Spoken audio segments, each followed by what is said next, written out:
Hello everyone and welcome to another Top 5 Records video. And today I'm going to be talking about a very special reissue I just received. It's this one. Morrissey. Beethoven Was Deaf. Live recorded at the Zenith in Paris in, I believe, 1991. The original release is 1993. And why is this special? Well, because this is the first reissue we have gotten in over 31 years, at least on vinyl. That necessarily doesn't have to be that special, but then again, this live album, I have been begging for a reissue. Why? Well, this record captures Morrissey on a very gorgeous moment in his career. It was just after his third solo album, Your Arsenal, and he was reinventing himself.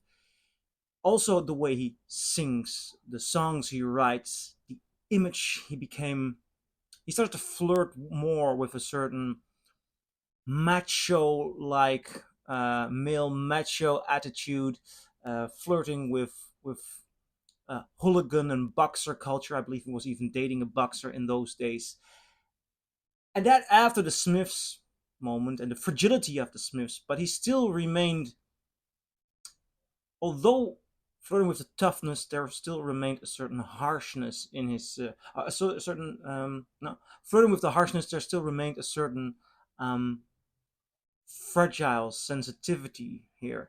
Also, it was also the start of a flirt with right wing politics, which I'm sometimes, well, the extreme right, that is, which may make certain people uncomfortable. I can be a little bit uncomfortable with it, but I also really start to enjoy certain tunes. So this is a very interesting era, and he became a very big superstar.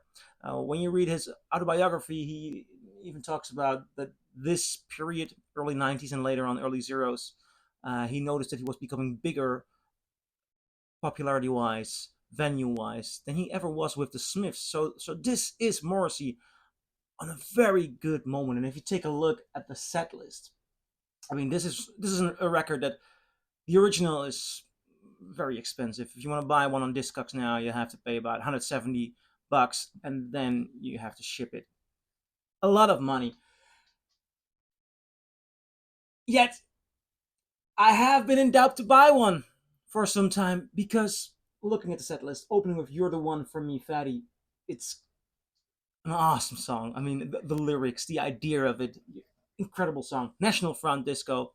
That's basically the song I was referring to with the ultra right flirt. I'm not sure if it's a flirt on this song yet because he's singing about um, a guy who starts to get interested in the far right movement with quotes like "England for the English," uncomfortable lyrically, but musically, I mean, melodically, that's such a banger. So I always feel ambiguous putting that song on. November spawned a monster.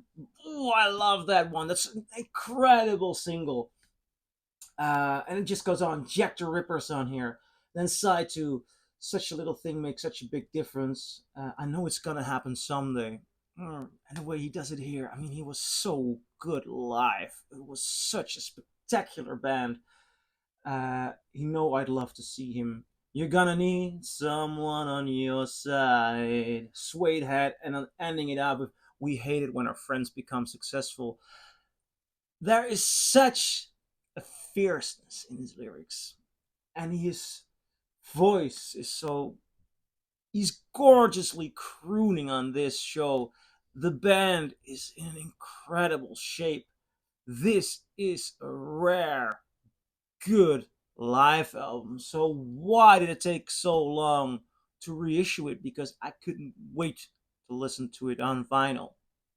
But I'm also gonna review the vinyl in this video, so I'm gonna get there in a bit.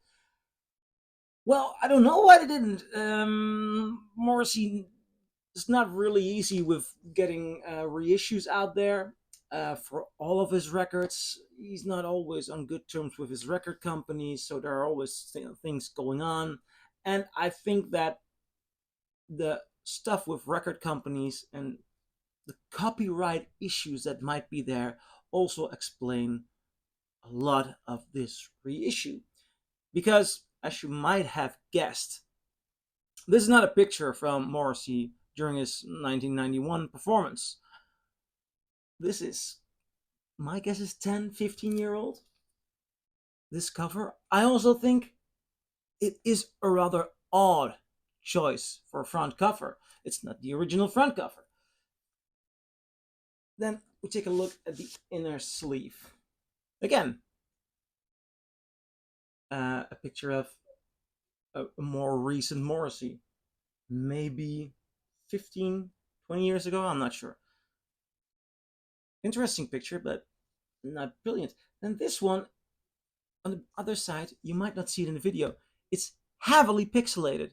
This is not a good quality picture. So what's going on here? Was the original artwork not available? Or are there copyright issues there? Because um, artwork-wise, this doesn't look like their best effort. And the original artwork is pretty good. And the awkward thing even is, in Smith's time, Morrissey made his own artwork. I love that. He did some great artwork. So why does this resemble more a bootleg than an official live release? It does take away of the how do I say this, charm of the entire release, because despite its looks, it's a miraculously good show.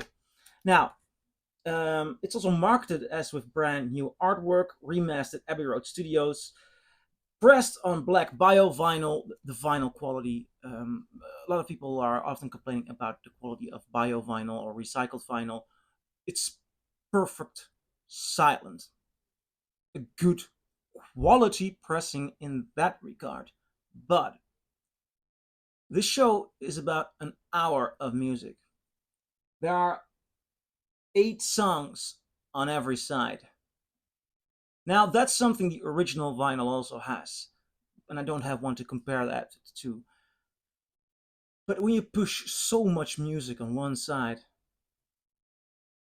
it fails on the detail. It's actually a very low volume pressing as well. I really have to crank it up, and it never really sparks the way I hope a vinyl would spark. I do love the texture of Morrissey. I mean, his voice is just incredible listening to it on vinyl. The mix of this show is really good. I mean, the dynamics of the drums, very nice tight drums. The guitar, very good sound. The thing is, they just packed too much minutes for it to really have a vibrant, dynamic presence, and the volume is just so low. Nevertheless, the show is amazing, and this is the only way to get a piece of vinyl of this show. Um, if you do not have an original, or if you cannot afford an original, or do not want to afford an, or do not want to spend so much money on an original. So I'm very happy with this release, but it could have been better. Original artwork, and spread it out onto records. You can an hour is something to spread on 2 records. So hoping for another reissue. Until then, I am so happy with this release. So that's my review. I'm curious, what do you think? Do you agree? Do you disagree? Leave a comment below, and I'll see you in my next video. Bye.